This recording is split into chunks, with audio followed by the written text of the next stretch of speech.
গল্পটি ভাঙা পাত্রের। এক ব্যক্তির বড় বড় দুটি পাত্র ছিল, যেগুলো দিয়ে সে এক জায়গা থেকে অন্য জায়গায় পানি আনা নেওয়া করত। একটি পাত্র ছিল ভাঙা। প্রতিবার গন্তব্যে পৌঁছতে পৌঁছতে ভাঙা পাত্রের অর্ধেক পানি পথেই পড়ে যেত। এভাবেই চলছিল তার দিনকাল। ভাঙা পাত্র থেকে পানি পড়ে যাওয়ার কারণে এবং প্রতিবার তার পরিশ্রম বৃথা যাওয়ার কারণে সে মনে মনে কষ্ট পেত। কিন্তু পানি আনা নেওয়ার এই কাজ শেষ হওয়ার পর লোকটি হঠাৎ একদিন দেখতে পেল, সে যে পথ দিয়ে পানি আনা নেওয়া করত সেই পথটি সবুজ শ্যামল আর ফুলে ফুলে সুশোভিত হয়ে আছে। এখান থেকে শিক্ষা হলো, অভিযোগ অনুযোগ করেই যেন আমরা আমাদের জীবন শেষ না করে ফেলি। দুঃখ দুর্দশা আর জীবনের সংকীর্ণ অঙ্গনেই যেন আমাদের দৃষ্টিকে সীমাবদ্ধ না রাখি।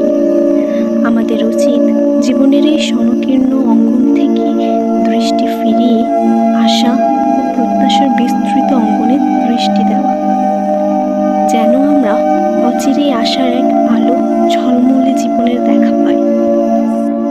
যে জীবন আপনাকে অতিষ্ঠ করেছে, যে ক্ষুধা আপনাকে ক্লান্ত করেছে, যে রোগ ব্যাধি আপনাকে ঘিরে রেখেছে, সেগুলো ওই ভাঙা পাত্রের মতো, যা সবসময় গল্পের সেই ব্যক্তিকে কষ্ট দিচ্ছিল এবং ব্যর্থতা ও হতাশার সাগরে ডুবিয়ে রেখেছিল।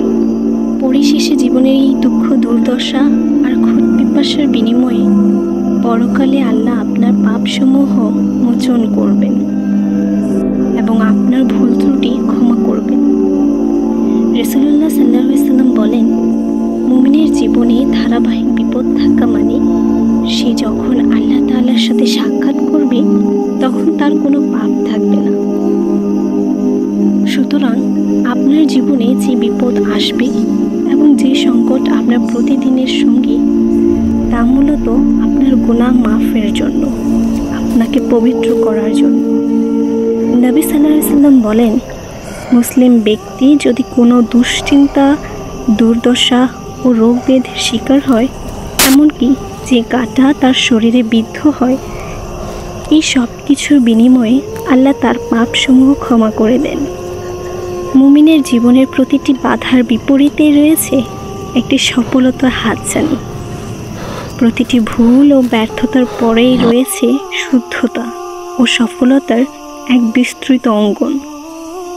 সুতরাং জীবনে চলার পথে আপনি যে ব্যর্থতা ও হতাশার শিকার হন, তা যেন আপনার হৃদয়কে ভারাক্রান্ত করে না রাখে। জীবনের এই পাঠ গ্রহণ করুন।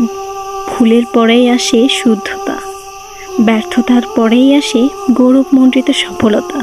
প্রত্যেক দুঃখের পরেই রয়েছে সুখ, প্রত্যেক হতাশার পরেই রয়েছে আশা ও প্রত্যাশা হাতছানি। অপমান অপদস্থতার পরেই রয়েছে মর্যাদা ও সম্মানের চাদরে মোড়া সুখময় এক অনুভূতি। অতএব চলার পথে যত বাধাই আসুক, হতাশ হবেন না, বিপদ দুর্দশায় শঙ্কিত হবেন না, দুর্যোগ দুর্বিপাকে ভেঙে পড়বেন না। আপনার সঙ্গে যা কিছু ঘটছে তার একটা সুন্দর ব্যাখ্যা বের করে আনার চেষ্টা করুন এবং ভবিষ্যৎ সম্পর্কে সুধারণা পোষণ করুন। অচিরেই আল্লাহর ইচ্ছায় আপনি এমন এক জীবনে পদার্পণ করবেন যা আপনার ভবিষ্যৎ জীবনকে আনন্দিত ও আলোকিত করে তুলবে।